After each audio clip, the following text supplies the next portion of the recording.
Good morning student. आज बात करते हैं class 12 subject biology chapter number 2 पुष्पीय पादपों में लैंगिक जनन या sexual reproduction in flowering plant.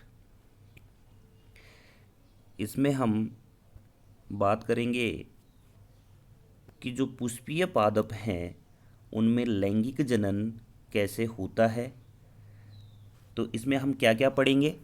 सबसे पहले हम पढ़ेंगे इसमें पुष्प की संरचना, पुंकेसर, परागण, स्त्रीकेसर, दोहरा निषेचन, भ्रूणकोश, भ्रूण, बीज और फल के बारे में।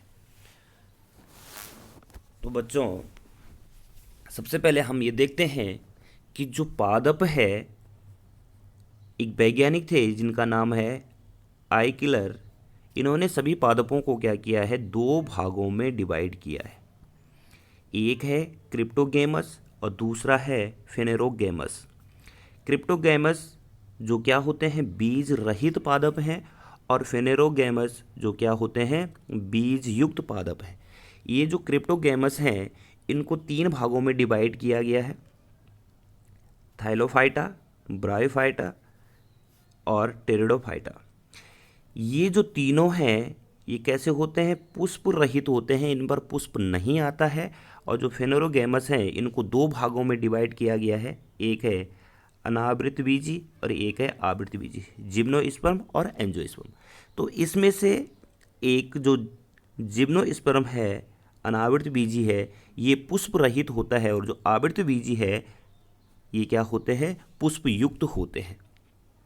तो अब आप सोच रहे होंगे कि इसको बताने का मतलब क्या है। अभी आपके समझ में आ जाएगा कि ये जो चारों हैं, थाइलोफाइटा, ब्रायोफाइटा, टेरिडोफाइटा और अनावर्त बीजी या जिम्नोस्पर्म, ये तीनों, ये चारों के चारों कैसे होते हैं, इन पर पुष्प नहीं आते हैं, ये पुष्प रहित होते हैं।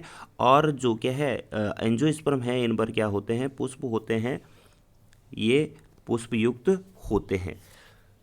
तो चैप्टर का नाम ही है कि पुष्पीय पादपों में, मतलब जिन पादपों में क्या आते हैं, पुष्प आते हैं, उनमें हम लैंगिक जनन के बारे में पढ़ेंगे, उसमें हम रिप्रोडक्शन के बारे में पढ़ेंगे कि सेक्सुअल रिप्रोडक्शन कैसा होता है।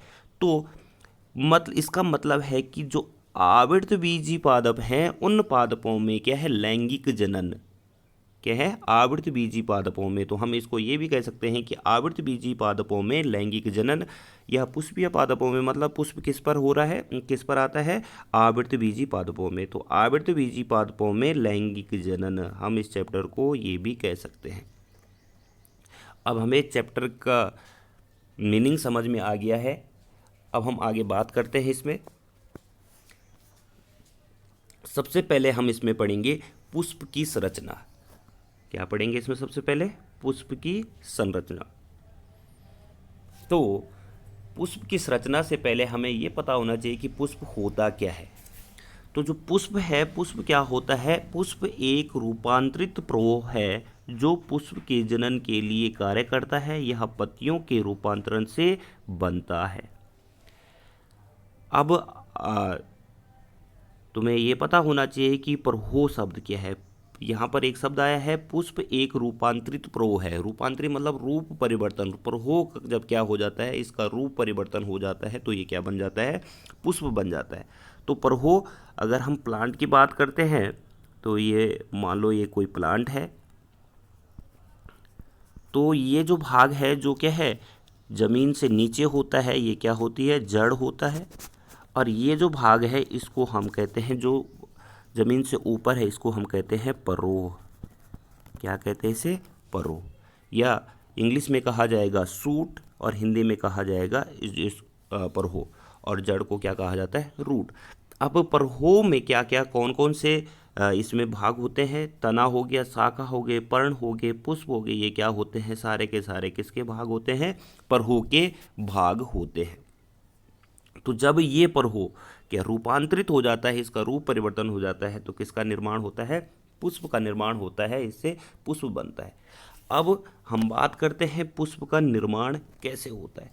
तो हमने यहाँ पर तुम देख सकते हैं डायग्राम से कि ये जो परोह है इस परहो पर एक शाखा निकली और शाखा से क्या है, एक क्या निकली है, एक पर्ण निकली है। ये क्या निकलती है, पर्ण, जिसे हम कहते हैं सहपत्र। क्या कहते हैं जिसे, सहपत्र। अब ये सहपत्र के बगल में क्या है, एक डंडी का विकास होता है। किसका विकास होता है, एक डंडी का विकास होता है, जिसे हम कहते हैं पुष्पवृंत। क्या कहते हैं, पुष्पवृंत। अब इस पुष्पवृंत का क्या है, जो ऊपरी भाग है वो क्या हो जाएगा, अगर ये क्या हो जाता है, फूल जाता है, और फूल कर तो अब हम इसे क्या कहेंगे, पुष्पासन। क्या कहेंगे इसे, पुष्पासन। इस पुष्पासन पर क्या लगे होते हैं, 4 पुष्प पत्र लगे होते हैं। क्या लगे होते हैं, 4 पुष्प पत्र लगे होते हैं। यह 4 पुष्प पत्र मिलेंगे, ठीक है, जो क्या क्या है, एक होता है बाह्य दल, एक होता है एक होता है बाह्य दल पुंज, एक होता है दल पुंज, एक होता है पुमंग, और एक होता है जायांग। तो इसको तुम देख सकते हैं, ये कि इस फ्लो चार्ट से समझाया है कि परहो से क्या निकली, शाखा निकली, शाखा पर क्या एक सहपत्र निकला, और एक सहपत्र के बगल में क्या है, एक डंडी का विकास हुआ, जिसे हमने क्या कहा है, पुष्पवृंत। और इसका ऊपरी भाग क्या हो जाता है, फूल गया, और फूल जिसे हम क्या कहेंगे, पुष्पासन कहेंगे। क्या कहेंगे, पुष्पासन। शब्द से ही पता चल रहा है पुष्प का आसन, जिसके ऊपर क्या है, पुष्प बैठे होंगे, बैठा होगा, ठीक है। और इस पुष्पासन पर क्या है, 4 पुष्प पत्र मिलेंगे, जो क्या क्या है, जायांग है, बाह्य दल है, दलपुंज है, और पुमंग है, ठीक है। तो ये पुष्प का निर्माण हो चुका है, ठीक है। तो इससे तुम्हें ये पता चल गया होगा कि पुष्प एक रूपांतरित परहो कैसे है, ठीक है। अब हम बात करते हैं यहाँ पर कि जो पुष्प है, उस पुष्प की संरचना कैसे होगी। तो हमने कहा कि ये जो भाग है, ये क्या होगा, पुष्पवृंत होगा, ये क्या होगा, पुष्पासन होगा, ठीक है। और ये जो इस पर लगे हुए हैं पत्ती, हरी हरी पत्तियों के समान जो संरचनाएं होती है, जिन्हें क्या कहा जाता है, बाह्यदल कहा जाता है। और ये जो रंगीन भाग होते हैं, इनको क्या कहा जाता है, दलपुंज कहा जाता है, ठीक है। और ये जो है, ये परागकोश है, और ये क्या है, उसका तंतु है। तो इसको हम क्या कहेंगे, पुंकेसर। क्या कहेंगे इसको, पुंकेसर, ठीक है। और ये जो बीज का भाग है, ये इसको हम क्या कहेंगे, स्त्रीकेसर या जायांग, ठीक है। और इसके भी अलग अलग भाग होते हैं, एक होती है वर्तिकाग्र, एक होती है वर्तिका, एक होता है अंडाशय, एक होता है बीजांड। तो पुंकेसर जो है, पुंकेसर नर भाग होता है। पुष्प का कौन सा भाग होता है, नर भाग होता है। और स्त्रीकेसर जो या जायांग जो है, ये क्या होता है, मादा भाग होता है। ये कौन सा भाग होता है, मादा भाग होता है। और अगर हम बात करेंगे, यहाँ पर तुम देख रहे होंगे जायांग लिखा हुआ है और स्त्रीकेसर लिखा हुआ है।